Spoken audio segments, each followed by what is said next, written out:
Next to me, resplendent in Cape York green and with illuminated grilles bigger than my head, is the new flagship BMW SUV. This is the XM, probably the epitome of new BMW, a brand that confidently asserts it's targeting new groups of customers. So if you're a rusted on BMW aficionado and you look at this and you think, what an abomination, it's not for you.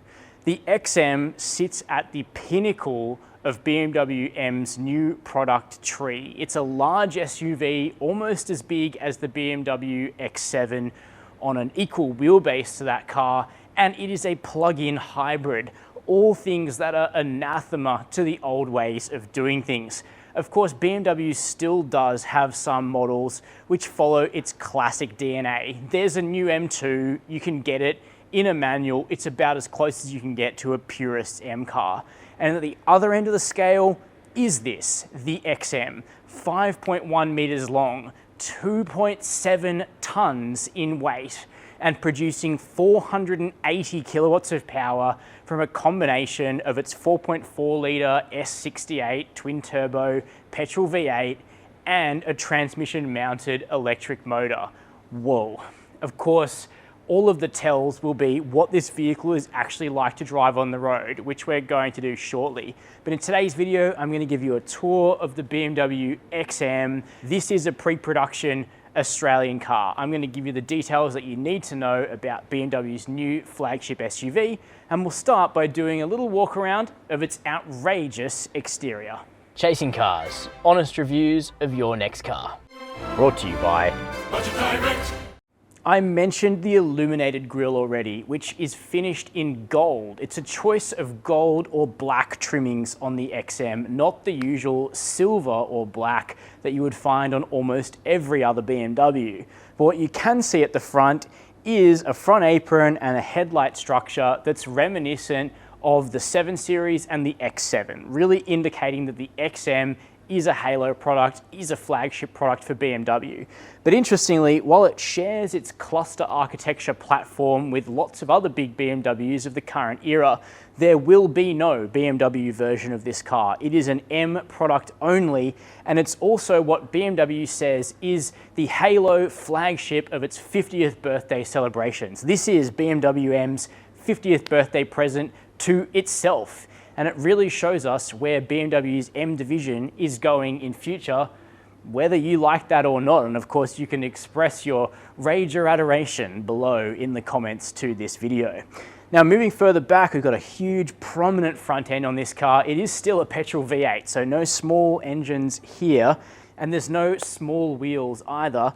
They're 23 inches in diameter in this particular example. The smallest you can get globally is a 21, and that's wrapped in Yokohama Advan tires with massive brakes, 6-piston at the front, single piston at the back. And then, what the hell is that?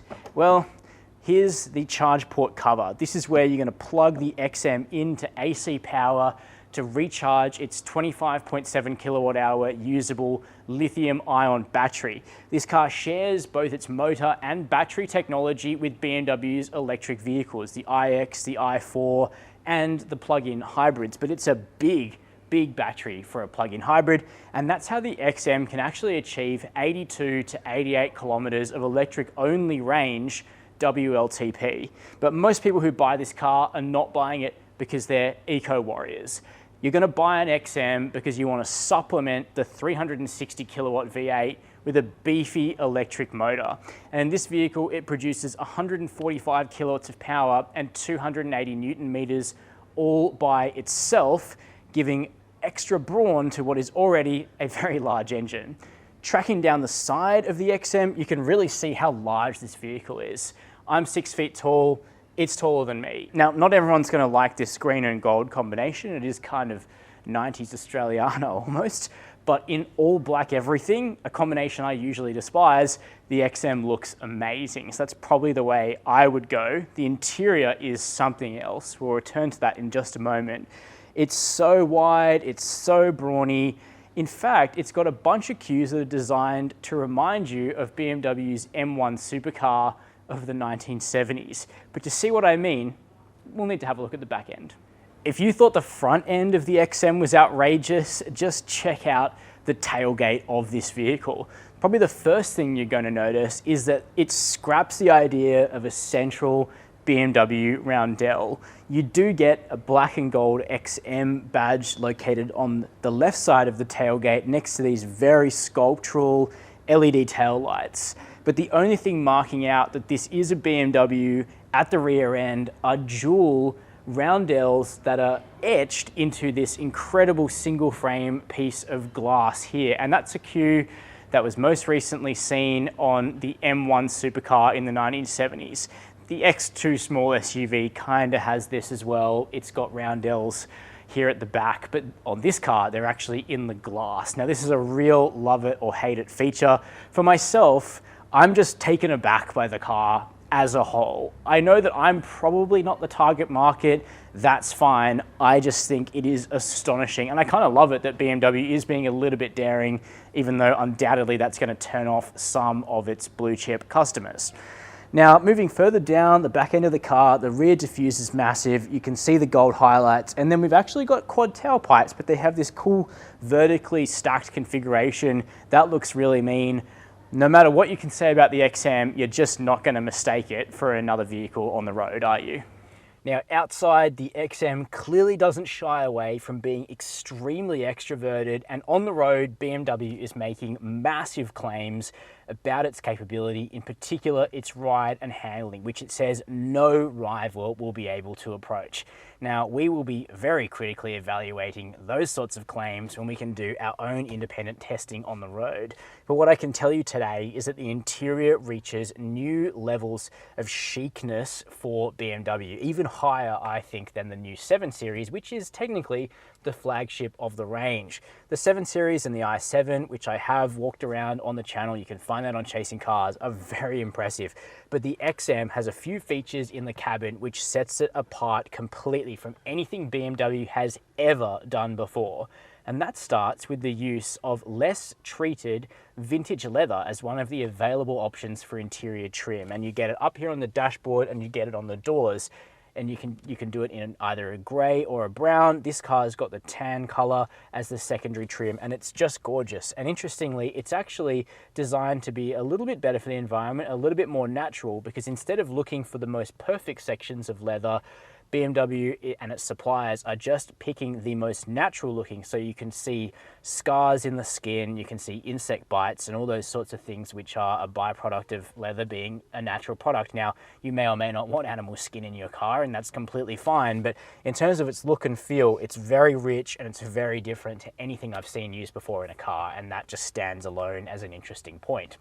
Now, the seats are actually a turquoise leather. They sort of echo the Cape York green outside, and it really just adds to this sensory overload that you get when it comes to the XM. This is nothing like a Range Rover Sport. It's nothing like an Audi RSQ8.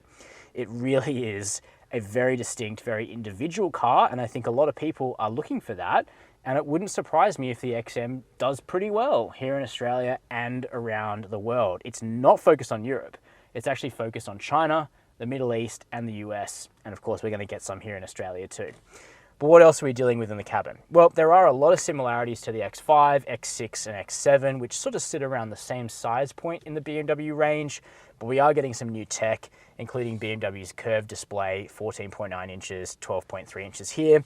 Classic round BMW wheel with M stitching, quick access to M functions too, but you are going to notice some hybrid specific features in here, because you can run this vehicle as a full hybrid, you can run it in electric only mode, you can regenerate power manually for use later in your trip, but BMW says it'll be able to recoup and then expend energy very quickly, so we should find that it's a real beast on a country road, but of course we're going to wait and see all of that. But there's extensive customization available for the XM, and there's also a more hardcore variant coming later called the Label Red with 550 kilowatts of power and 1,000 Newton meters of torque in case the standard variant wasn't enough. But the front is pretty special. There's a cool feature I've got to show you in the back. And that awesome feature is the lounge seating here in the back of the XM. Basically, you get this different quilting on the leather here in the back. It's like a single piece of super supple blue leather. It's all feeling like some kind of 70s club or something back here. And the seat upholstery continues round into the door. So you can like lean over here and you're still on leather. It's all just a lot. Like, this car is just a lot. As I said up front, it's a sensory overload. Any kid that sits back here is so freaking spoiled, it isn't even funny.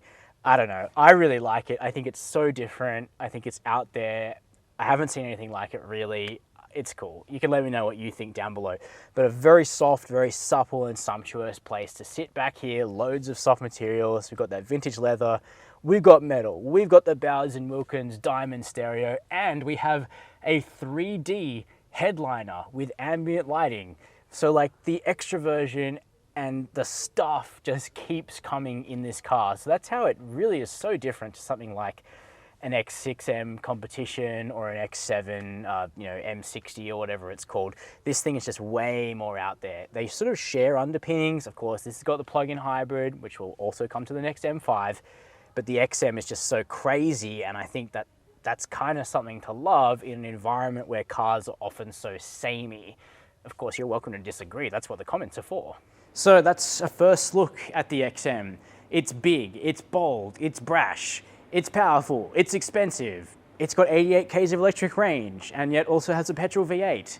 This car is a lot, and I for one am very much looking forward to driving it on the road to see whether all of these crazy ingredients translate to one of the best sports SUV driving experiences you can find. Because the thing is, we live in a world where BMW sports SUVs are already pretty good to drive.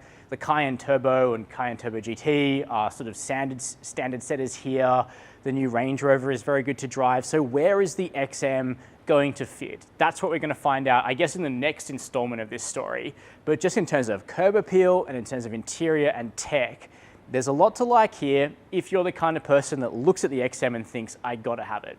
Now, it is over to you. I do want to hear your thoughts because this is such an individual car. Everyone's going to have an opinion on it, and that's cool.